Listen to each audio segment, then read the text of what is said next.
Hello boys and girls, today's the day I try and do a shawty accent. Right now it's British, but pretty soon it'll probably transform into something from down under, because I can't quite hold the accents, and next thing you know I am to being talking like an Eastern European guy who's speaking broken English. Alright, enough stupidity. You ever wanted to be able to rip some plywood cheaply and easily, right?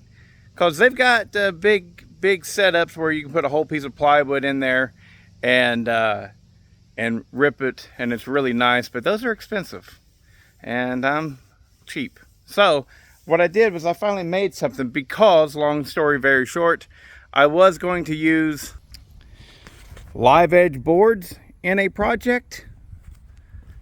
So you see I made all these boards. Yeah, the top ones are warped up and bad, but all these are good. So I made all these boards and I was going to use them live edge like that. But like I said, long story short, I chose not to. So that means I've got to cut off those sides, those live edges, and square them up real nice. And this is how I decided to do it. Check it out. What we have here is, I believe this is a 2x10. We got a 2x8 right here. And those are just held together by a board on the back side. And we have unistrut, that's what we called this, and another piece down here. The piece on the bottom has there it is, a big carriage bolt welded, and it goes up through right like that. I took some coupler bolts, put this welded this bolt to it so that I got a handle.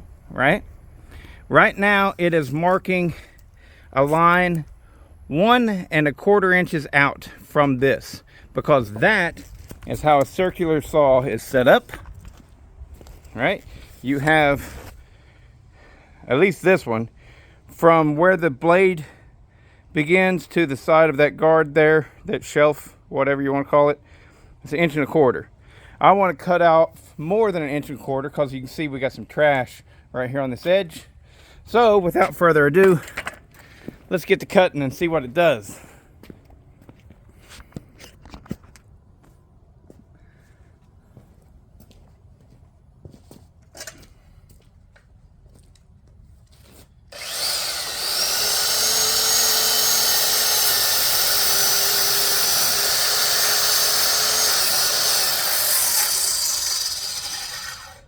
I didn't think that would be in the way, but alas, it is.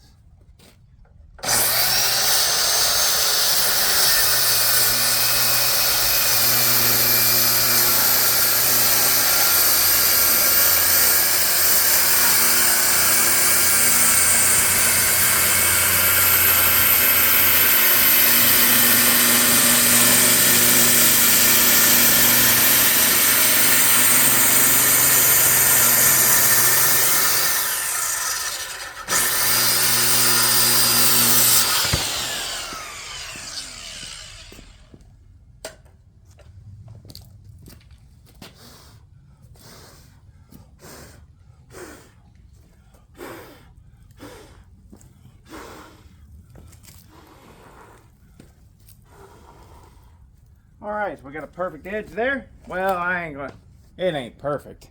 I definitely wouldn't recommend this for fine furniture craftsmanship. But now, all we got to do is put on that edge right there, we've got to put our board edge right on the edge where we want to cut it.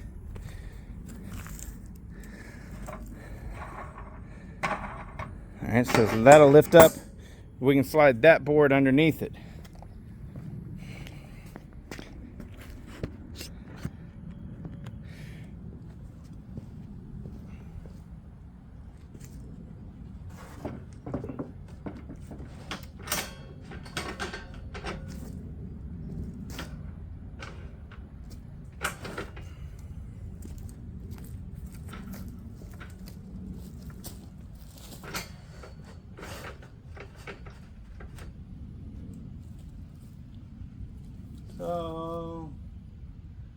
actually looks pretty good all the way down right there.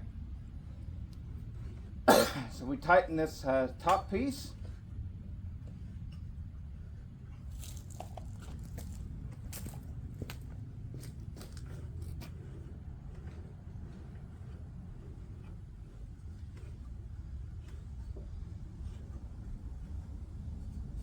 Ain't nothing going nowhere. Rip it.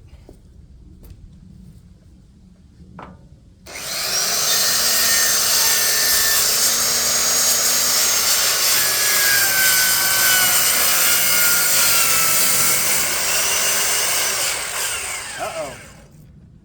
Wanting to pop up in the middle. That ain't no good. Let's loosen it up some. How's that?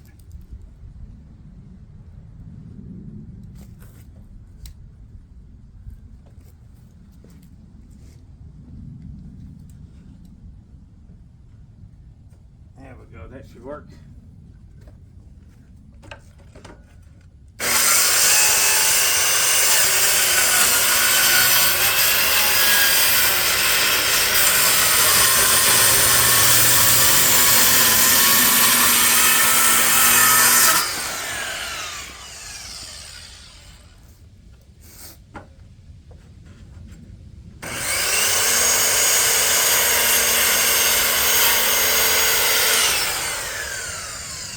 That popping up in the middle there sucks. We're gonna have to put spacers. It's cause I'm squeezing it too tight on this side. See what I'm saying? I just need to learn I don't need to squeeze it so tight. But that did it. We've got our nice flat edge now. Now,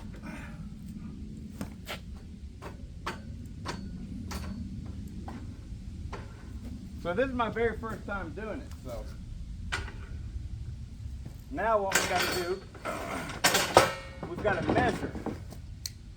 Where's my pencil? I don't know.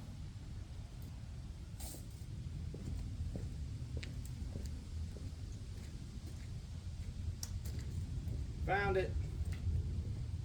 So it's definitely smaller on this side. We're going to find our smallest spot. It's going to be 14 inches. So we're going to mark 14 inches.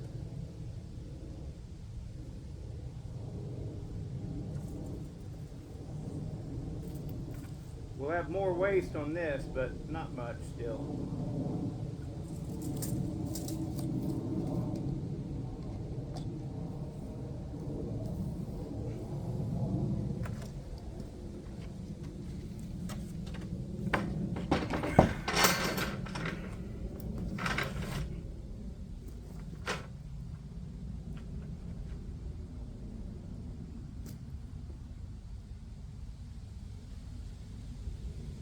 Oh, that ain't gonna work. I need more room. Definitely need more room. So we'll mark 13 inches.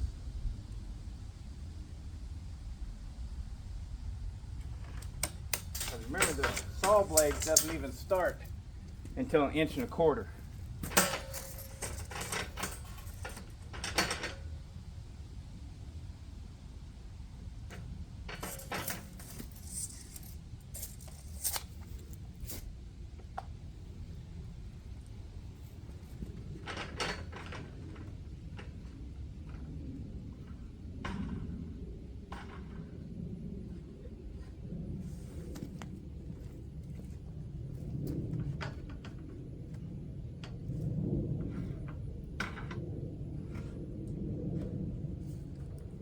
Right there. Here we go.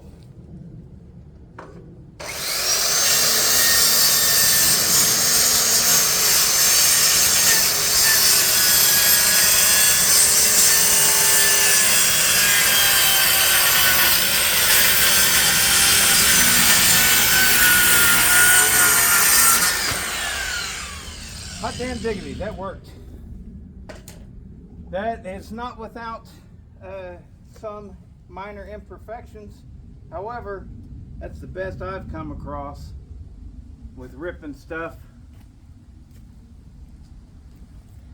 It is sticking out a little far. I don't understand that.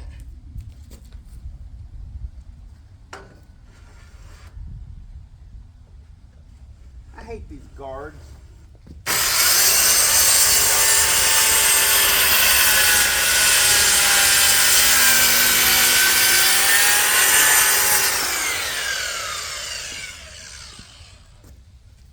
Here we go. Let's have a look.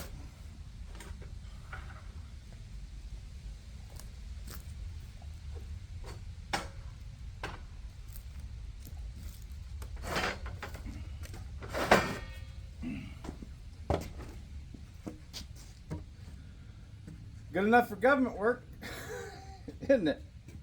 That's going to work out just fine. So I'm going to be using these for my ceiling in the hallway. So I like it, and it's going to work out nice. Heck yeah. Heck yeah.